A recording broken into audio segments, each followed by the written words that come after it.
Olá, pessoal! Tudo bem com vocês? Sejam bem-vindos ao episódio 21 do Blá Blá Ciência. Ser criança é cair de bicicleta, de skate e ficar com o joelho todo ralado. Pode confessar, eu sei que você já saiu com pelo menos um arranhãozinho de uma das suas brincadeiras. As escoriações, o nome chique para o que chamamos de ralado ou arranhão, são ferimentos superficiais que, embora apresentem pouco sangramento, causam muita dor. Isso porque, com a perda da epiderme, as terminações nervosas ficam assim meio que expostas. Epa, falei de um nomezinho diferente aí, hein? Epiderme. Você sabe o que é? Não sei. Se assistiu o episódio 17, sua resposta é sim. Mas hoje eu vou te contar muito mais. Outra coisa, você já reparou que depois de alguns dias o machucado sumia, não era mesmo? Podia até surgir uma pele assim, meio diferente no lugar. Ou a pele ficava perfeita, como se fosse nova. Nosso joelho ralado cicatrizava. Você já se perguntou como essa pele novinha se forma? Vamos entender? Roda a vinheta.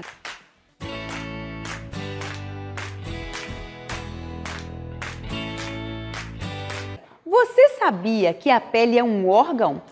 Sabia não? Pois é, e não é um órgão qualquer. É o maior órgão do nosso corpo. Ela é formada por 3 camadas: a epiderme, a derme e a hipoderme. Mas atenção, alguns autores consideram a hipoderme como uma subcamada da derme. Eu avisei que ia mencionar a epiderme, não é mesmo? Olha ela aí de novo. E por falar nela, a epiderme, essa camada mais externa da pele, é a que nós vemos por fora. Ela forma como se fosse uma barreira protetora contra danos externos e contra a saída de água, para a gente não se desidratar. E isso é função da queratina, que forma a camada mais externa da epiderme. A queratina é uma proteína que deixa a nossa pele assim, impermeável, vamos dizer, e bem resistente. Na palma das nossas mãos, na planta dos nossos pés, essa camada é ainda mais grossa. E são os queratinócitos as células responsáveis por sua formação. Na epiderme, também encontramos os melanócitos, as células que produzem melanina, o pigmento que dá cor à nossa pele. Nós falamos sobre essa camada de células lá no episódio 17. Se você ainda não assistiu, corre lá para conferir, que ainda dá tempo. Abaixo da epiderme, então, temos a derme, uma camada rica em fibras colágenas. Acho que você já ouviu alguém bem vaidoso. Muito triste, né? Mas todos sabem que eu sou lindo. E eu sou lindo, né?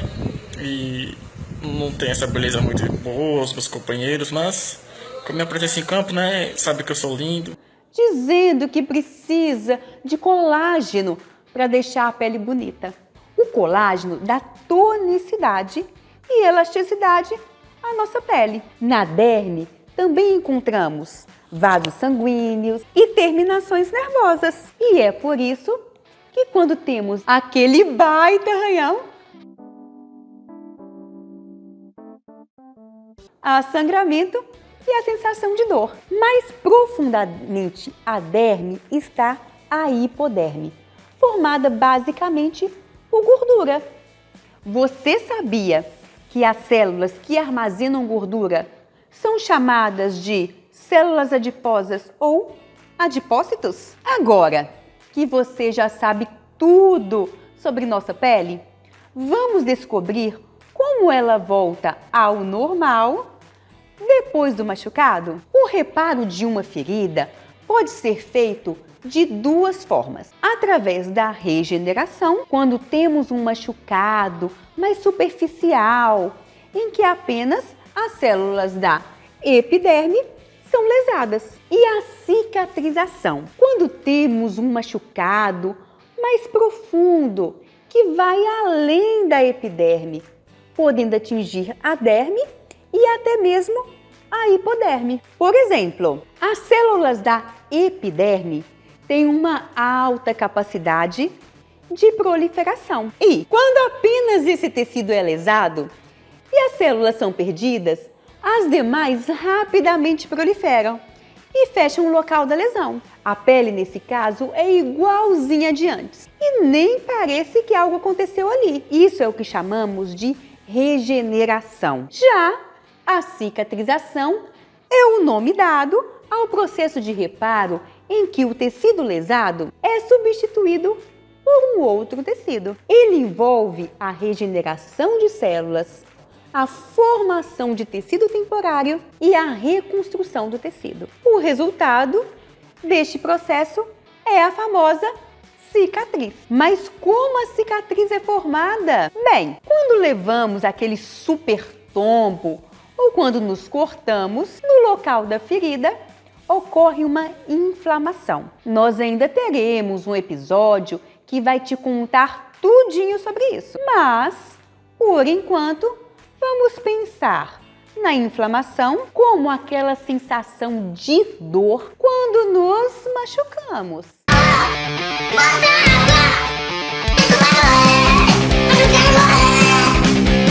Em que a pele fica bem vermelha, quente e inchada. Apesar de ser muito desagradável, a inflamação combate micro-organismos que podem invadir o nosso corpo e funciona como um botão de iniciar para os eventos da cicatrização. Essa fase inflamatória é a primeira etapa do processo de cicatrização. Bem, passado esse período inicial, é necessário reparar as camadas da pele que foram lesadas. Começamos então a chamada fase proliferativa ou fibroblástica. Esse nome é em homenagem aos nossos lindos fibroblastos, células produtoras de fibras, como é o caso do colágeno. Nessa fase inicia a regeneração da epiderme e na derme os fibroblastos vão para a região lesada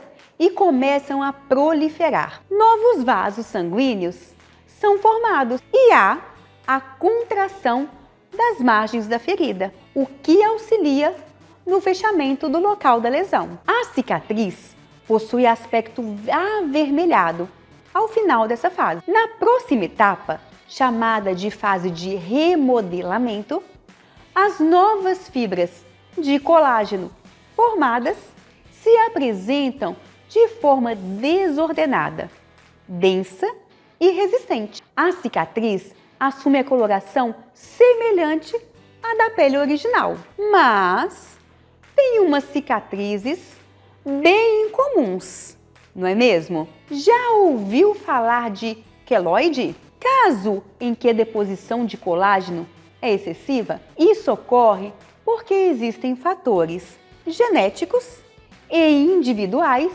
que influenciam o processo de cicatrização, além de fatores externos. A cicatriz não é tão certinha quando, por exemplo, as feridas são muito grandes ou estão muito sujas. Por isso, é importante sempre procurar um médico quando o acidente for feio. Ele pode ajudar no processo de cicatrização. Sabe como? Fechando a ferida. Aqueles famosos pontinhos que a gente dá. Um detalhe interessante é que a cicatrização não ocorre só na nossa pele. Quando um outro órgão é lesado, como por exemplo o coração, nos casos de infarto, também ocorre a formação de uma cicatriz lá no nosso coração. Mas o tecido formado é semelhante àquele que foi formado na nossa pele e não é igual ao original do coração. Por isso, o coração de quem teve um infarto é mais frágil do que um coração saudável. E aí, entendeu?